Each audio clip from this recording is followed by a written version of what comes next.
Hi అండి, good morning. ఎలా ఉన్నారు? అందరూ బాగున్నారా? అందరూ బాగున్నారని కోరుకుంటున్నాను. యాక్చువల్గా ఈరోజు నేను చెప్పే టాపిక్ వచ్చి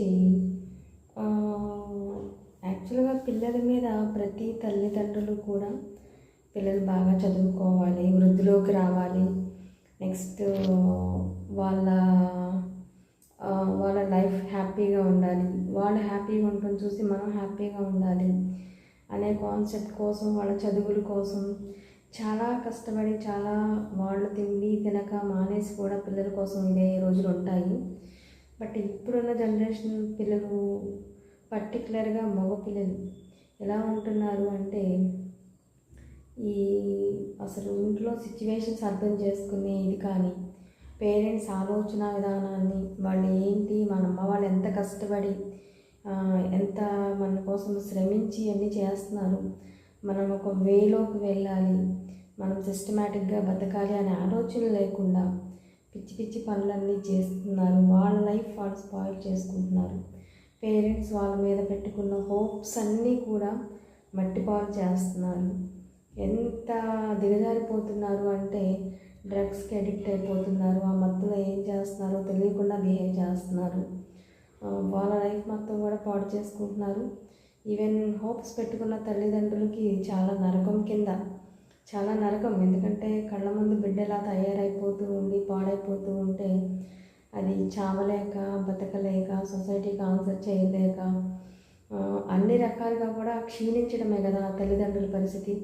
అంతకంటే ఒకసారి అసలు పిల్లలు లేకపోవడం కరెక్ట్ ఏమో. అసలు ఏంటి బాధ అనే పేరెంట్స్ చాలామందే ఉన్నారండి సొసైటీలో. యాక్చువల్గా కొంతమంది సిచ్యువేషన్స్ బయటకు రావచ్చు, కొంతమంది సిచ్యువేషన్స్ బయటకు రాకపోవచ్చు. కానీ ఈవెన్ అసలు ఇప్పుడున్న మగపిల్లల తల్లిదండ్రులు ప్రతి ఒక్కళ్ళు కూడా 100కి 80% పేరెంట్స్ ట్రబుల్స్ అనేది ఫేస్ చేస్తున్నారు. ఇది ఓపెన్ ఫ్యాక్ట్. బట్ కానీ యాజ్ ఎ మదర్గా, యాజ్ ఎ సిస్టర్గా ప్రతి మగపిల్లవాడికి నేను చెప్పే సజెషన్ ఏంటంటే, లేదమ్మా, మీరు ప్రతి ఒక్కళ్ళు కూడా మీరు రైట్ వే సెలెక్ట్ చేసుకోండి, రాంగ్ వేలోకి వెళ్ళొద్దు. దయచేసి మీ ఫ్యామిలీని నెగ్లెక్ట్ చేయొద్దు. మీ అమ్మా నాన్నలు మీ మీద ఎన్ని ఆశలు పెట్టుకుని ఉంటారు, ఎంత కష్టపడి బతుకుతున్నారు అనేది మీరు ఒకసారి పాయింట్ ఆఫ్ వ్యూలో ఆలోచించండి. అవన్నీ ఆలోచించి మీరు ఒక్క నిమిషం ఆలోచించగలిగితే మీ లైఫ్ మీకు హ్యాపీగా ఉంటుంది. మీ మీద నమ్మకం పెట్టుకున్న మీ పేరెంట్స్ కూడా హ్యాపీగా లైఫ్ లీడ్ చేస్తారు. మీరు ఏం చేస్తారు, లక్షలు కోట్లు సంపాదిస్తారా లేదా అనేది సెకండరీ. ఫస్ట్ ఆఫ్ ఆల్ ఒక మనిషిగా అయితే బతకండి. కష్టపడే అలవాటు తెచ్చుకోండి. కష్టపడే వాళ్ళని గుర్తించండి, వాళ్ళ కష్టాన్ని గుర్తించండి.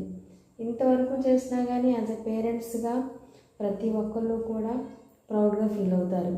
ఒక మనిషిగా బతకడం అయితే మనకు మెయిన్ ముఖ్యం. కాబట్టి ఎవరు కూడా ఏ తల్లిదండ్రుల్ని సఫర్ చేయకండి. ఏదన్నా మంచి చెడు చిన్న చిన్న సినిమాలు, షికార్లు, ఫ్రెండ్స్తో స్పెండ్ చేయడం, హ్యాపీగా చిన్న చిన్న పార్టీలు, అవైతే ఈ రోజుల్లో చాలా కామన్ థింగ్ అయిపోయింది.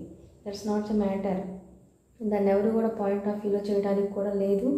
ప్రజెంట్ ఉన్న పేరెంట్స్ కూడా దాన్ని చాలా పాజిటివ్గానే చూస్తున్నారు. జనరేషన్ బట్టి మనం కూడా మారాలి కదా. ప్రతిదీ వెనకటి రోజుల్లో ఆలోచించకూడదు అనే యాటిట్యూడ్లోనే పేరెంట్స్ కూడా ఉంటున్నారు. కొంతవరకు ఓకే.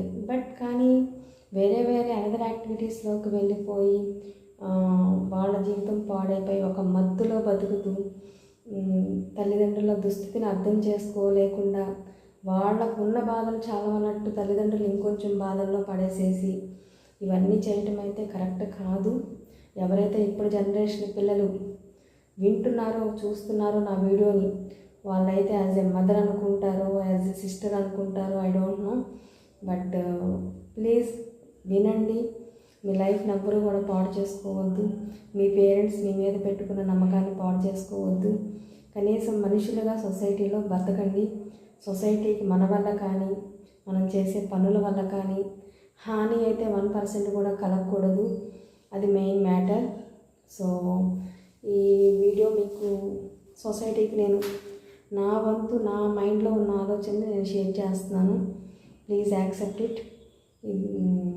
Thank you.